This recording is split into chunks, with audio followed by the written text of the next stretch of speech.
As entrepreneurs, there's a reason why we decided to leave our 9 to 5 for an 8 a.m. to 10 p.m. I'm here to tell the stories of why we all hustle and grind for our companies. On today's podcast, I'm speaking with Charles Fry.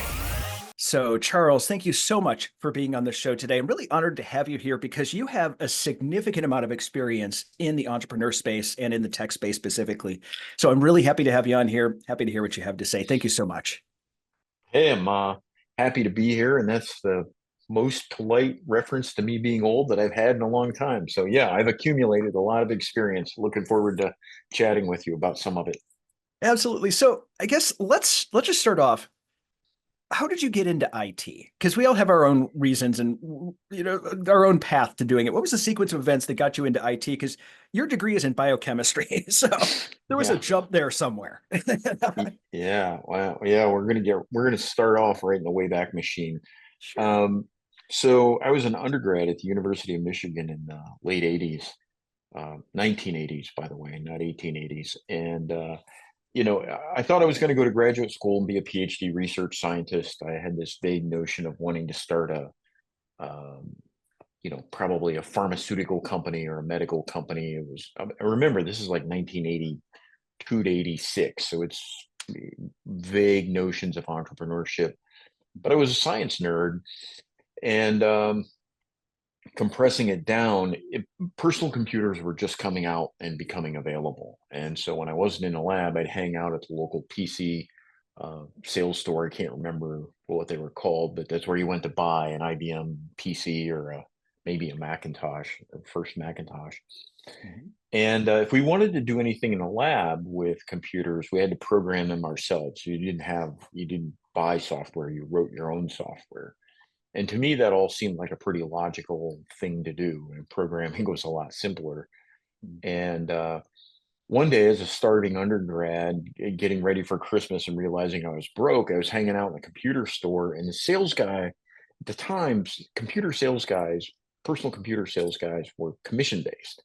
And he was really, really trying to sell this brand new computer and printer to this woman who had a business that she ran off of this software, and she had this Dage alert, 5.5 inch or 5.25 inch floppy, and she's like, my software is on here, and if you can make it work on this computer, I'll buy it.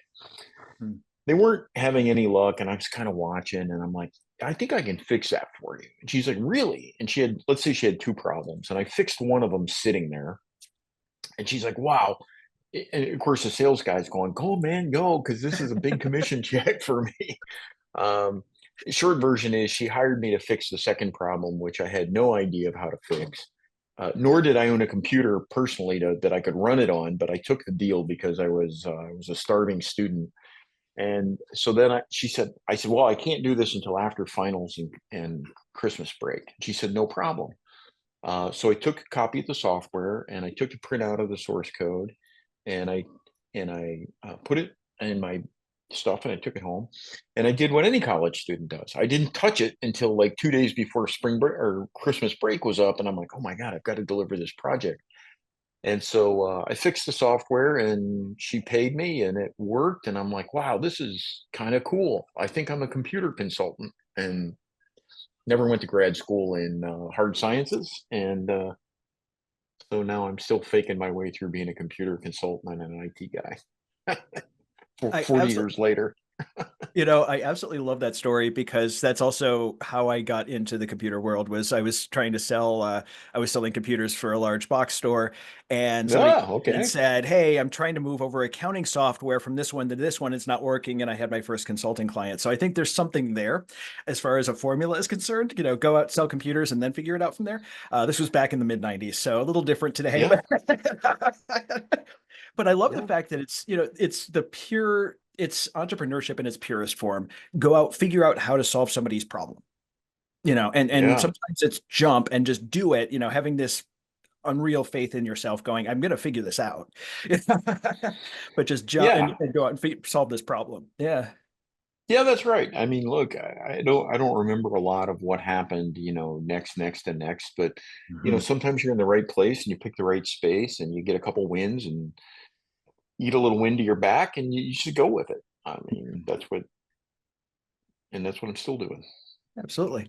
Especially that day and time, just to put some context to it. So 1984 was when Mac came out with, or Apple came out with the very first Mac. That's And right. let's see, at that point, Apple IIs would have been about 6 years old. So that would have probably been the most seasoned computer in the industry. And they were about 1 megahertz.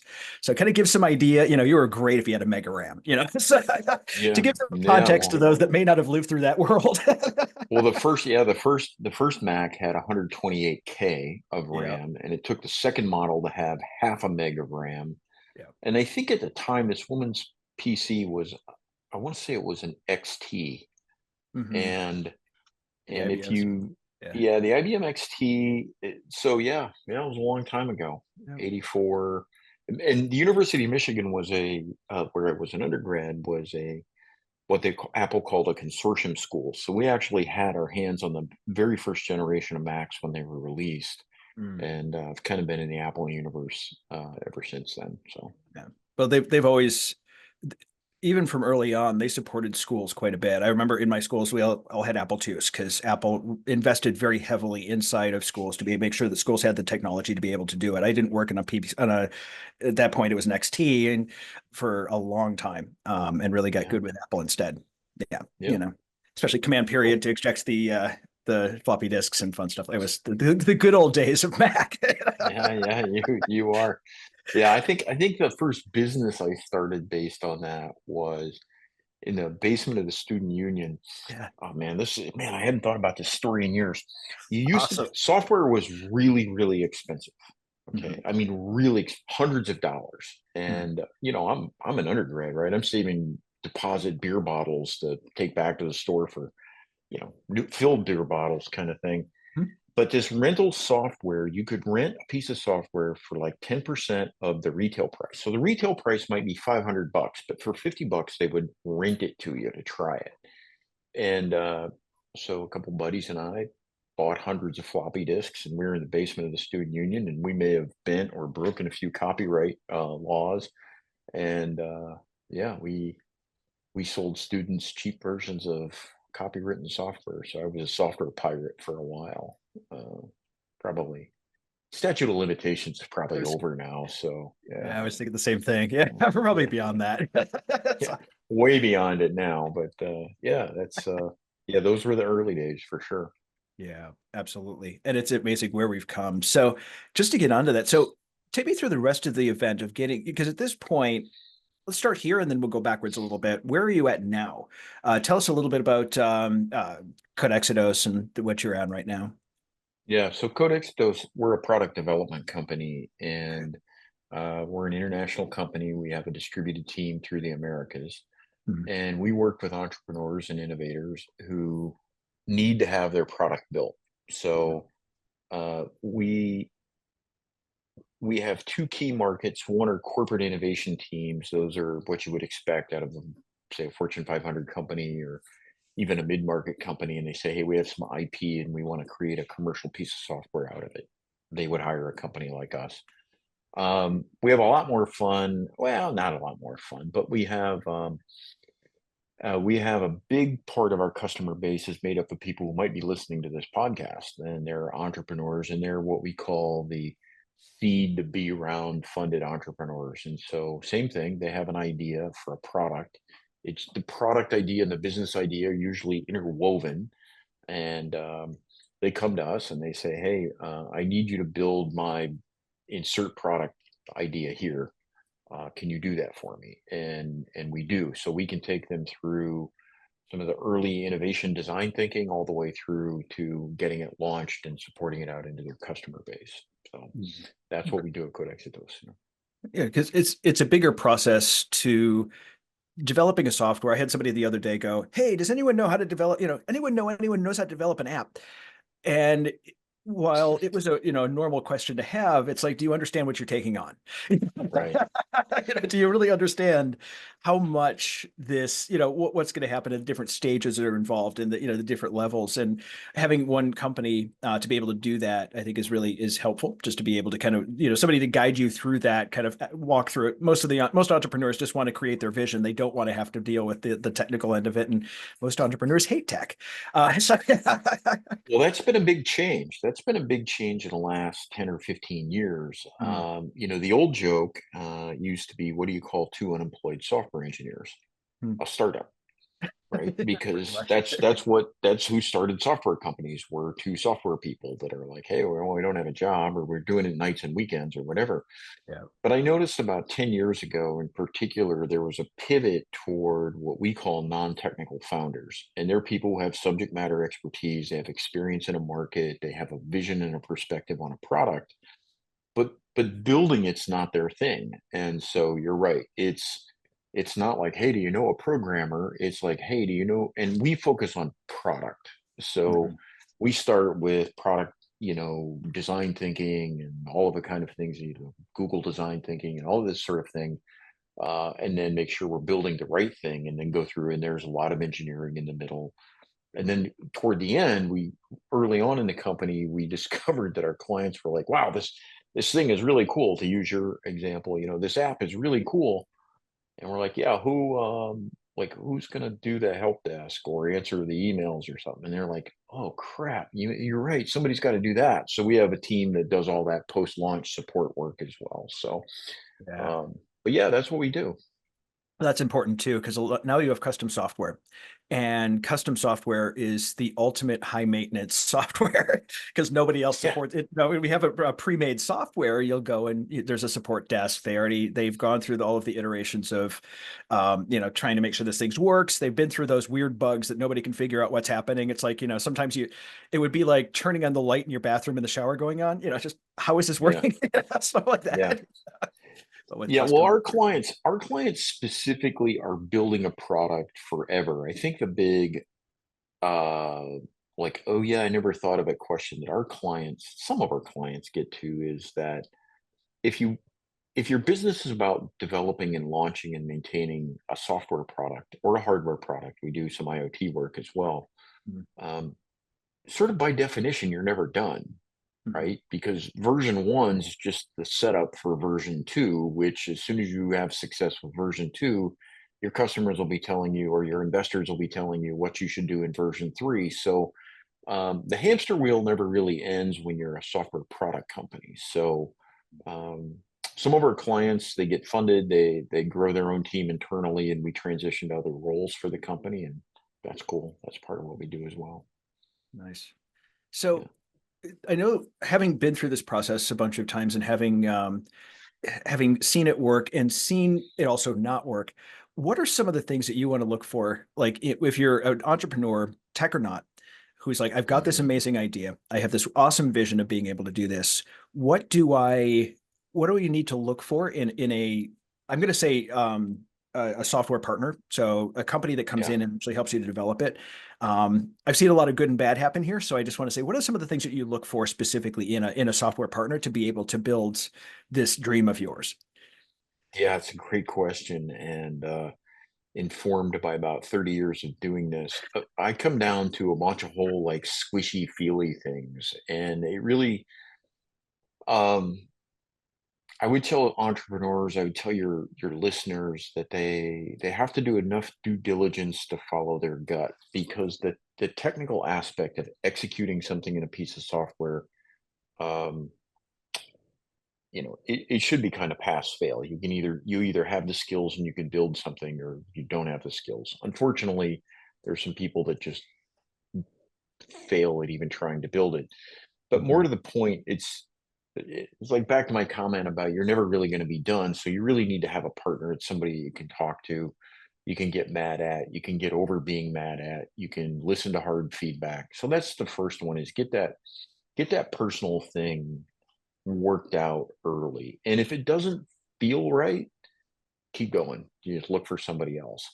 The second thing that I would say is, and this is not it may be as obvious in today's day and age of telecommuting, but um, work with somebody you can go visit in person. Hmm. You don't. Our experience has been that you don't need to be there every day or every week, but we like our clients to spend 1 week every 6 months, let's say. Get together with the team, just really set aside a week and do some in-person stuff. Even if you're a pure product design CEO, you don't founder, you don't want to talk about the engineering or anything else. There's so much more to it that you need to have that. Yeah, I think as humans, we're social animals, and so make it a relationship that's close enough with somebody that you can fly a couple times a year and go visit them if you have to fly or drive or whatever.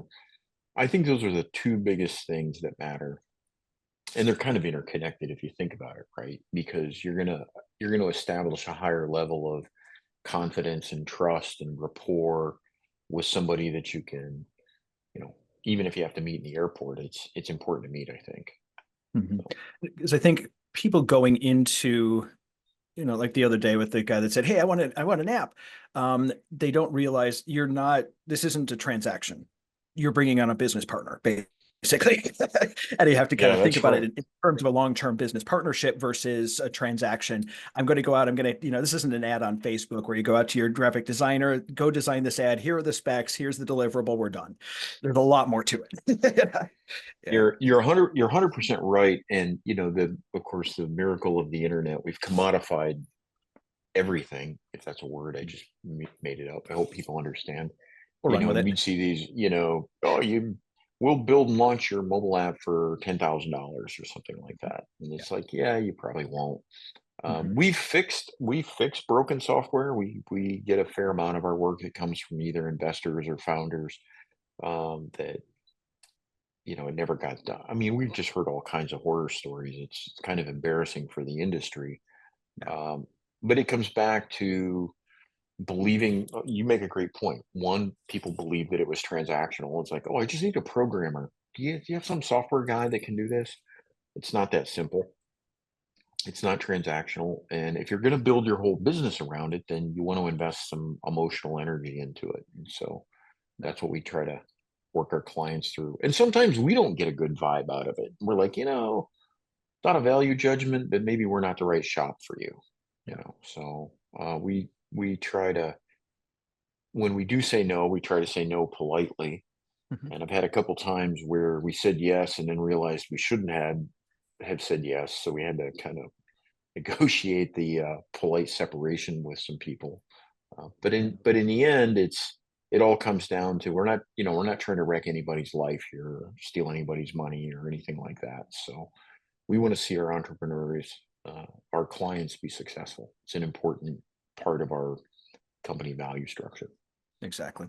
And again, you do have a long term, even like with business partners, sometimes it's not going to work. I've seen competent companies where they part ways, competent developers part ways with a company, not because of any animosity, but just we're not a good fit. This is not, not the best situation, or, there's some other reason why it's not happening. Competence is not in it. It's just something we're not vibing. And so I think, that's one of the reasons I wanted to ask you that question is I think it's important for specifically founders to understand that this is you're going to take on a massive project here, and just be ready. Make sure expectations are there. Make sure you've got, you generally know what you're doing. You have something written down on paper somewhere going, this is my vision. It's not just, let's move the train mid process. We're not going to do Yeah, that. well, we spend a lot of time. We have a methodology we've created called a product loop, and we spend a third of that time in what we call the innovation phase, which is really where we're documenting and elucidating all of that stuff. And I can't count the number of times that people have said, no, I don't need to do all that. I know exactly what I want. Let's just skip all that part. And our response is like, okay, cool. Maybe we just take a day or two here and humor us, because we have this system where we have to fill in all these blanks. And so we start asking the questions to fill in the blanks. And they're usually like, yeah, man, maybe I haven't thought about this quite as much as I should have. Can we just like, yeah. And we're not trying to win the argument. We're trying to win the market. So, let's be thoughtful. So, I'm but laughing that's because what, like four names just popped into my head on specific situations like this. And it really does happen. I mean, it's just the design standpoint, just going in because while the visionary has all of the ideas in their head, there are a billion details under that have to happen. And a lot of people don't go into this process not thinking that there's going to be literally 6 to 8 to 12 months worth of design up front before code is written. There's a lot Right. more, And with yeah. yeah, and with entrepreneurs in particular, you're exactly right because they have they're the definition of what my dad on the farm used to say, somebody that has champagne taste and a beer budget. And sometimes they can't even afford the beer. And so I had one guy tell me he sketched out his idea, he had it all clear in his head, he knew what he wanted to build. Yeah. And he said, "Well, look," he said, "essentially it's Uber Eats. I want to replicate Uber Eats." I'm like, "Okay." I'm like, "Yeah." And budget, I have a budget for this thing. And he's like, "Yeah." He goes, "I don't want to spend more than 25 grand on it."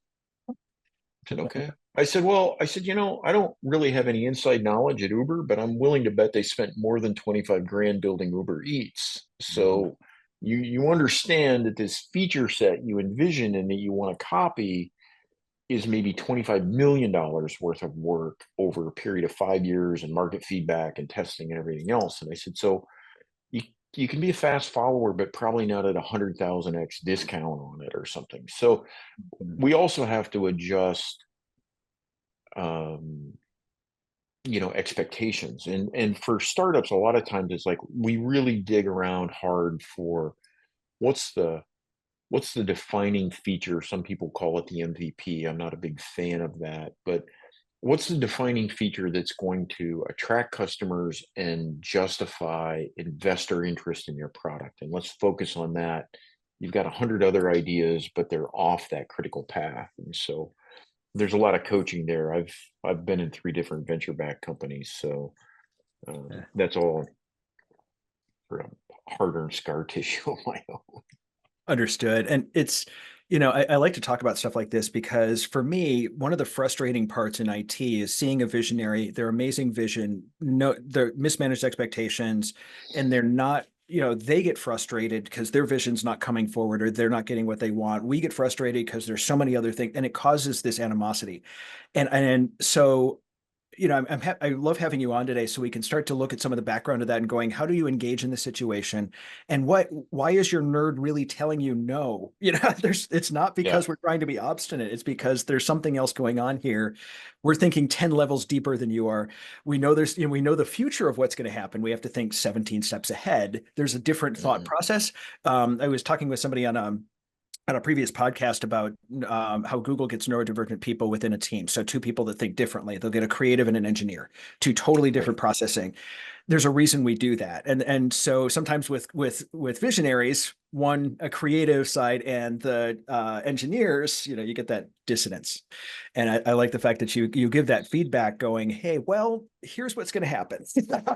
Here's the reality of it and doing it in a nice, kind way, which some developers have trouble with. Yeah. Yeah, well, I think you're 100% right on the neurodivergent teams. We assemble our teams very carefully, based on that. We want that sort of friction, creative energy, and not negative friction, but creative energy. A couple things for your listeners to keep in mind if you're thinking about building a piece of software, if you're going to build a product, you're going to build a commercial product. The first version of that product follows pretty closely, in my experience, what I call the iceberg principle. 80% of that work is going to be below the surface. It's going to be stuff you don't see. It's just going to be ugh. It's just work that you have to build.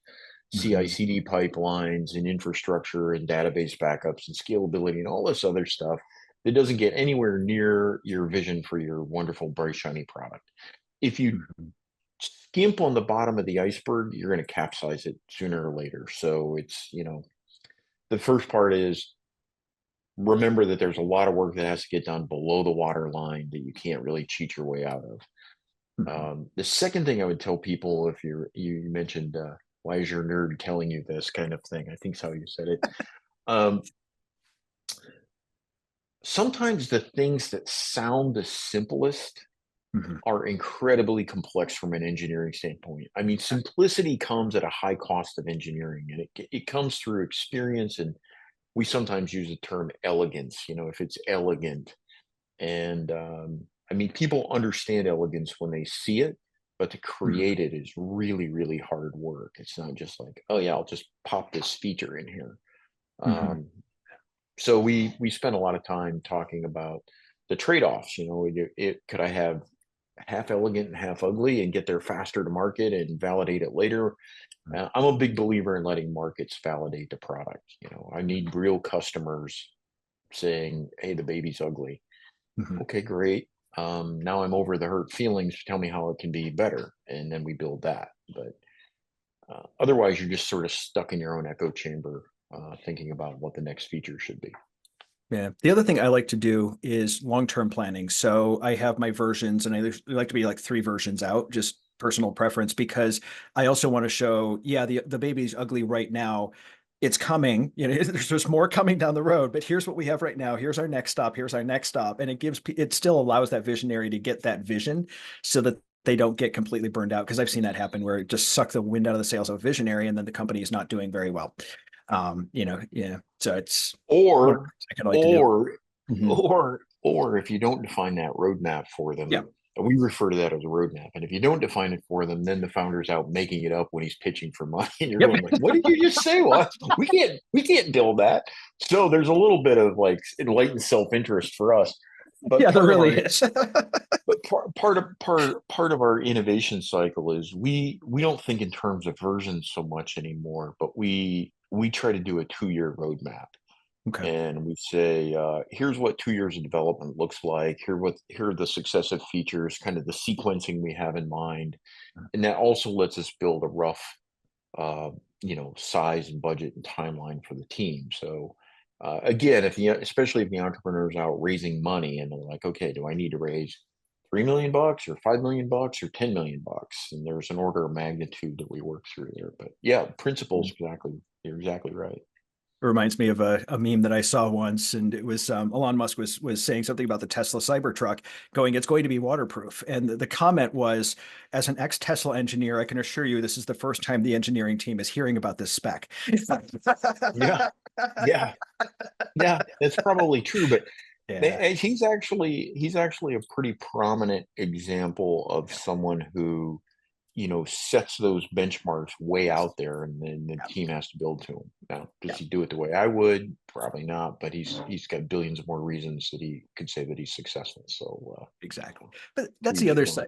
that's the other side too that I think that doesn't get taken into the equation is that the fundamental part that visionary's vision is what's keeping this company going, and we got to keep them in that lane. And so as an entrepreneur or as the engineers and the nerds on the other end of things, it's more, let's just make sure they can stay in their lane, I'll stay in my lane, we'll do our thing, we're going to create something cool because of it. But just kind of making sure that they can see that vision in the future helps. Helps them to kind of, I've learned that the hard way. You know? Yeah, Yeah, man. yeah. Cool. Well, we're getting towards the end of things. So I do want to ask one question of you, and that is, what is one book or podcast you can give to the audience here, to help kind of something that's really helped you, something that's really had a massive impact on your life? Yeah, wow, massive impact on my life. I'm going to cheat. I'm going to talk about two. Sure. One is this book Oh called yeah. Drive. Drive was written by Daniel Pink. I think it's maybe 10 years old now. Okay. Drive, and the reason it has a massive impact is the values that Code Exitos has, even to this day, are based on what he discerned out of this book, Drive. And what he asked the question was, what makes work meaningful for people to, what's the difference between having a meaningful job and having a job that's just a job? And we don't want to create just a job for people. We want it to be meaningful. And spoiler alert, it's mastery. It's having a sense of mastery, a sense of autonomy, and a sense of purpose to the work that you do. Hmm. And so that book has been significant for us.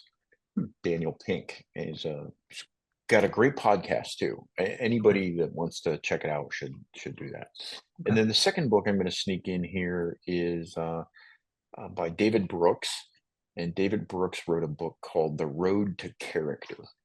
Hmm. And I think it's a really good, admittedly Western Judeo-Christian view of the principles of building positive human characteristics in people, as evidenced by kind of the classic 20th century view of like, hey, let's be morally good people and have a sense of service to our community and one another and love ourselves and all that kind of stuff. And I find that book to be very compelling, and it's important because, in my experience, a company can never be more than the sum total of the individuals that are in there. And if you, and I don't think there's much impact that individuals have creating the company culture. I think the company culture emanates from the sum total of the individuals, if that makes sort of existential metaphysical sense. And so we think very carefully about finding people whose values align with ours to bring into the company. People who we sense don't have an alignment of values, we try not to judge. We just say that it's probably not going to be a good fit. So the combination of building a good company through the principles and drive and being mindful of individual characteristics and making ourselves better people is what makes me run into the office every day. Awesome. Well, Charles, thank you so much for being on the podcast today. I really appreciate it. Thanks. Hey, I enjoyed it. Thanks again for joining us on the Hustle and Grind podcast. If you'd like to learn more about Charles, check out the links in the description.